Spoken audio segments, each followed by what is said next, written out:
Alright, more manual tech. Alright, first tip is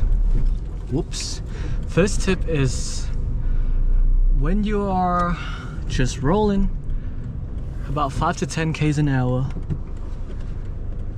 you should use second gear to keep going. This will make sure that you are much smoother when you're engaging in the gear, because engaging in first gear once the car has started rolling is very difficult, because first gear is very torquey, and unless you attempt like a perfect rev match, the car will accelerate really abruptly and everything is just going to be very jerky. So if your car is rolling, try to use second gear and everything will become very smooth. The next tip is rev matching. It's probably best if I show you with an example, but I'll talk about it beforehand anyway. When you are rev matching, now this is assuming you are rev matching to carry on your speed or to accelerate, not to slow down, because rev matching when slowing down is a bit of a thing on its own. You do things quite differently. But anyway, when you are rev matching to carry on speed or to accelerate, you'd want to over rev it just a little bit, and as you release the clutch, you want to add a bit of gas, just a little bit of gas, and this smooths out the rev match so much. Why does it do that? I have no idea, but when you over rev it and you add a bit of gas, just a little bit, like I'll show you here. So I'll put in second gear and I'll add just a bit of gas. It smooths everything out so much, and I don't know why it does it. It just makes it really smooth and makes everything good for us. So that was the second tip. When you do rev match, make sure you add a bit of gas as you release the clutch, and this will smooth out your rev match.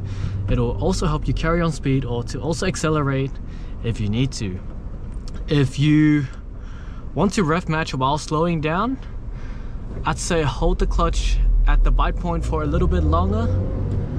This will smooth out the rev match. It will take a bit longer, but it will still smooth it out, and the car will gradually slow down. Since we're already talking about rev matching, I'll move on to double clutching. So double clutching, I'm assuming you already know what double clutching is. I won't go into how it works and all that stuff, but when you double clutch, you know how people say they don't double clutch because it takes longer, because the entire process takes longer, where they have to blip the throttle and they have to wait for the revs to rise in neutral and then put it in gear and everything, and it seems like a really tedious process. But what you don't realize is all the stuff that you're doing in a double clutch rev match, you can just combine them.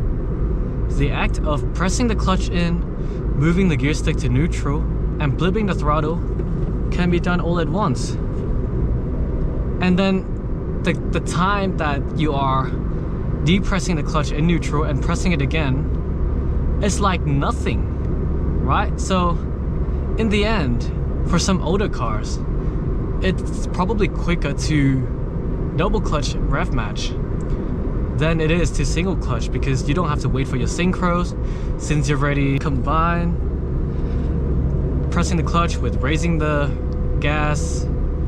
It's gonna take no time for you to downshift. Like, everything can be done in like half a second. You know what I mean? And this is also assuming you're proficient at rev matching, so you're proficient at raising the rev to the correct RPM for the lower gear and all that stuff. But double clutching can be done very quickly if you just decide to combine the movements together, which you absolutely can.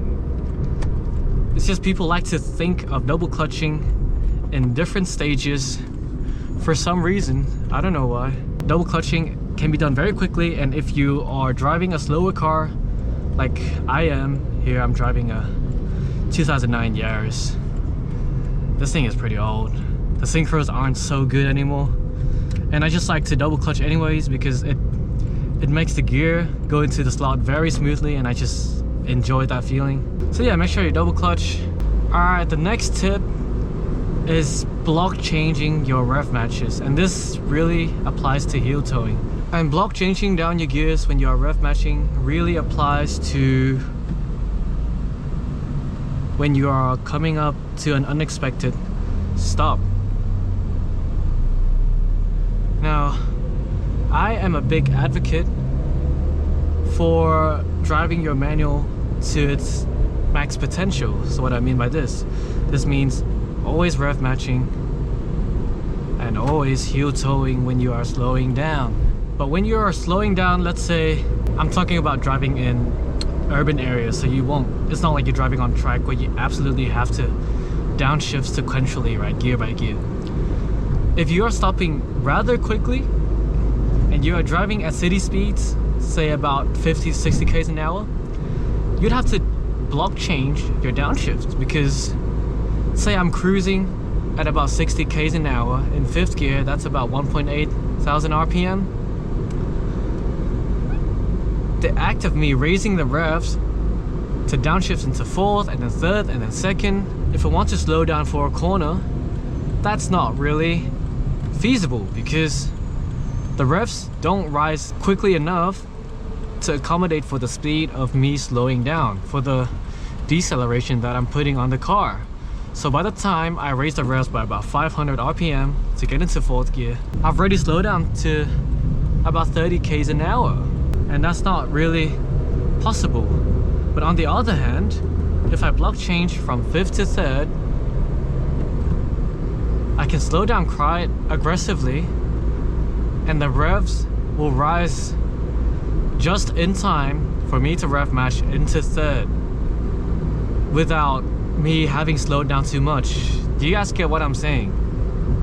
Because let's say if I slow from 60 k's to, let's say, 30 k an hour, no, that would be too slow, that would be too abrupt. Let's say I'm slowing from 60 k to 40 k's an hour. If I rev match into 4th, decelerating from 60 k's to 40 k it doesn't take that long, right? But if you downshift into 4th gear, it'll feel really awkward, because you have to keep the revs quite low, so you're not really blipping the engine when you're heel towing, but at the same time you're still slowing down, so you don't really have control over your revs and you know how you rev match the whole thing. But if you block change into 3rd, all of a sudden now 30 k's an hour for 3rd is about 2000 RPM. So what you do is you blip the engine for a little bit to raise the RPM, and then you block change into 3rd, and then all of a sudden everything works out where the rate of you slowing down is just fast enough such that it accommodates 3rd gear perfectly for a heel toe downshift. So just keep that in mind if you do decide to heel toe and it feels really awkward to heel toe all the way from 5th to 4th to 3rd to 2nd, and it feels like you are slowing down way too fast for sequential heel toe downshifting.